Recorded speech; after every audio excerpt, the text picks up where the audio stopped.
think that I'm crying. I'm really not. It's just that the sun is in my fucking eyes. But it makes for a really nice shot, so I'm just gonna cry for the whole video.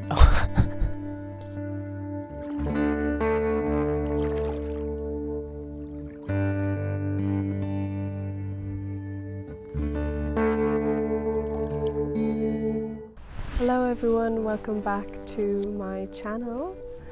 I hope you're all doing well. I hope you've all had a really good week. I've decided to do something a little bit different this week. I knew it was going to be a nice sunrise, nice morning, so normally I would come out and enjoy that. But I thought that it would be nice to have a kind of a relaxing video. I'm not sure if you can hear the sounds of the birds with my microphone. I also have a very dangerous wire hanging over water, which is really great. But anyways, welcome, hello. I know that there's been quite a few people subscribing to my channel recently, and I just want to say hello. Thank you for subscribing. I really appreciate it. It is the morning, so excuse my morning voice. I have my coffee here, and I asked on Instagram over the last couple of days for people to send me questions that I might be able to answer about anything, and I've written them down in my book. I'm filming on my phone. I thought I would answer some and introduce myself a little bit, because I feel like I haven't fully done this. And if you're new, you might be like, who the hell is this girl? So the first question I have here is, are there any good photo-friendly forestry areas in Ireland you recommend visiting? There's quite a few, not as many as there should be, but there is quite a few. The first thing that comes to mind is Killarney. It's one of my favourite places to visit. Killarney kind of has it all. It has the lakes, it has the mountains, it has the views, it has the forests. I really love filming and taking photos in Killarney, especially in the national park. It's absolutely gorgeous, so that is one of my main recommendations, I'd say. And what else? See, unfortunately, Ireland consists of a lot of commercial forestry, if you didn't know, and that is basically where there's a company for profit and they plant non-native trees that grow really fast so that they can cut them down and they can sell them. And it's really bad for the environment, and Ireland is particularly terrible in terms of this. So a lot of our native forests and a lot of our lovely woodlands have been lost due to, oh shit, there we go. Yeah, in the water. That was really fucking stupid. My thigh is gonna have to try to keep this safe. Yeah, so we've lost a lot of our native woodlands to that, which is sad. So that is probably the most common type of woodland that you find. But we do have some ancient native woodlands that are still left. Yeah, Killarney, there's some in Wicklow. There's quite a few in Tipperary as well, which are really nice. I'm not sure if this person is familiar with Ireland or anything, but yeah, I would try Killarney first, see how you get on there. Definitely want to visit for many different reasons. What is the best plant for a beginner? It's hard to say.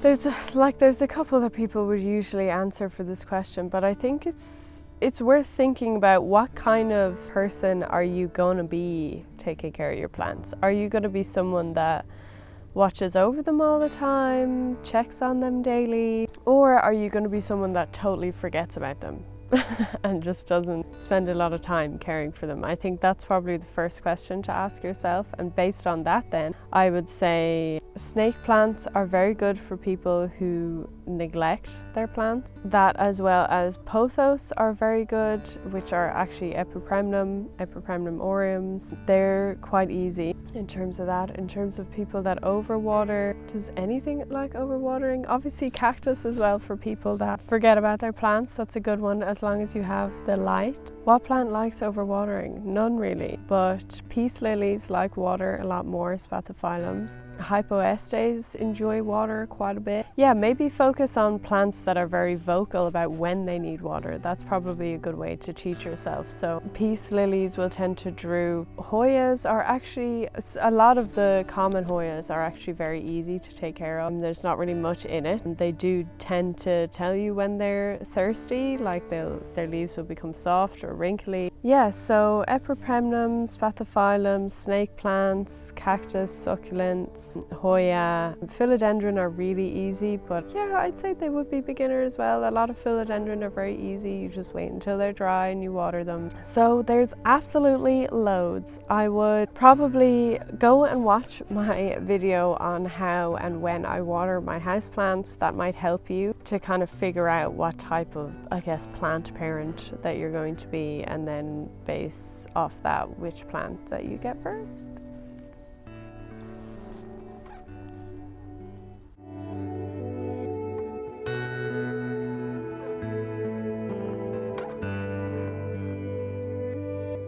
What's next? Opinions on the election, American election. I mean, I'm very happy for Americans with the result. I think it's fantastic and surprising it hasn't happened yet, that there is a female vice president who is black. I'm very anti-Trump.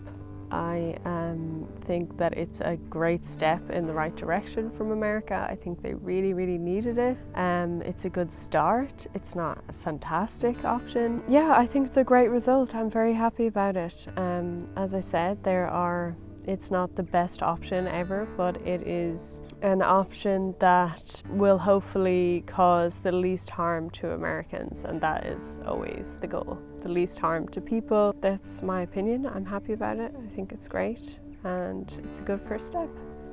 Will I ever find out the ID of that Philodendron species affinity sagittifolium? I don't know. I really want to, but I think that I have spent a good amount of time looking for like just general keys on identification of Philodendron, and I can't find any, which is strange. There really is just so fucking many of them, and it's very difficult to navigate that sometimes, especially without a key. I have posted the photos to a lot of identification groups. I've been on Reddit, Facebook, Instagram. I've sent it to quite a lot of people and I get different results every fucking time. I haven't seen anything that's more like it than the sagittifolium, except possibly a mature Philodendron erubescens imperial green. The mature versions of that look quite like it. I'm forgetting now the other ones that people have suggested, but whenever I have then Googled them, looked them up, I tend to kind of disagree. I mean, honestly, without it flowering or anything like that, I really don't know if I will ever find out. But I'm very happy that it survived. I'm very happy I still have it. It's growing quite fast now, which is great. It's well established. I'm really happy about it, but I don't know if I'll ever find out. I mean, who knows? Who can tell the future? But hopefully I do. It would be really nice to know. Hello? I don't want to scare the shit out of any ducks now. Dog training, question mark. What about it? I'm very aware of a lot of the impacts that people's pets as dogs can have on the environment. Dogs are responsible for a hell of a lot of disturbance, especially of birds. Whenever there's a flock of birds and a dog runs into them and they fly away, they find somewhere else, then another dog flies into them, scares them away. That expends a lot of energy, and that is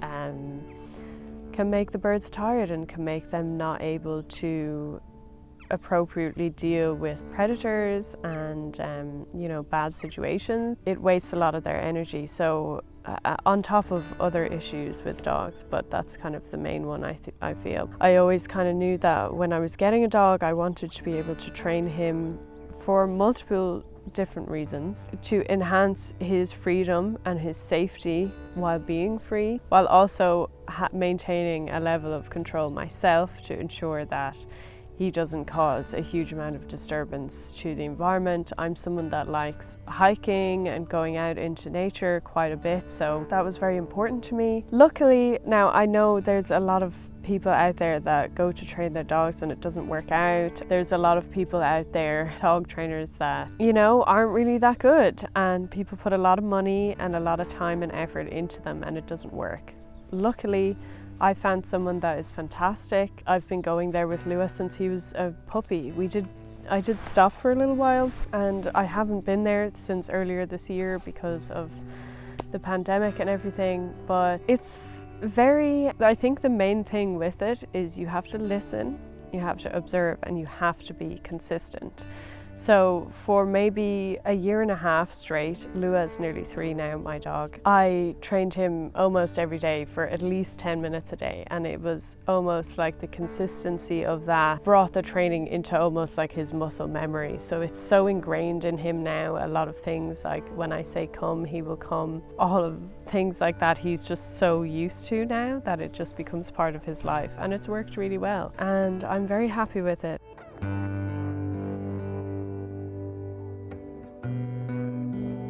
What do I like to cook? I'm not someone who likes cooking a huge amount. I like very simple food, very, basic, simple food that tastes good, and I'm not someone that loves spending a huge amount of time in the kitchen. I do like cooking and I do like making fresh food, but it has to be quick for me because I got other things to do, and I'm not someone that enjoys spending hours in the kitchen. Do I recommend counselling experience or not? I 100% recommend it, and I think that after doing it myself, I feel like everyone ever would benefit from counselling, and I feel like a lot of people's issues would be fixed through going through that experience. That's a very generalized thing, and I don't mean that will actually work for everyone, but I feel like there's definitely a benefit there for everyone to go through counselling. I go to counselling almost once a week, and I have done for like a year and a half now, and it's honestly saved my life. It's so hard to put this into words. It really has taught me so much about myself, about who I am, about why I do certain things, about what I've learned from different experiences in my life. It's taught me how to understand my emotions and where they come from, why they're there, how to cope with life. Always an ongoing process. It's not like I feel like I'm fixed now or whatever, but I feel like it's just totally changed. It's changed me quite a lot, and it's been an amazing experience, and I recommend it to everyone. Everyone can benefit from it, and I feel like everyone benefits from talking about their feelings. Through talking we gain a better understanding, and when you have a better understanding you feel empowered, and that can have a huge impact on everything in your life, in your relationships, in your work, your personal life, everything. So I totally recommend it. Do it if you can. If you can't afford it, there are options out there. There are free options, there are discounted options, and it's your responsibility. It's nobody else's responsibility to do that for yourself, and you deserve it.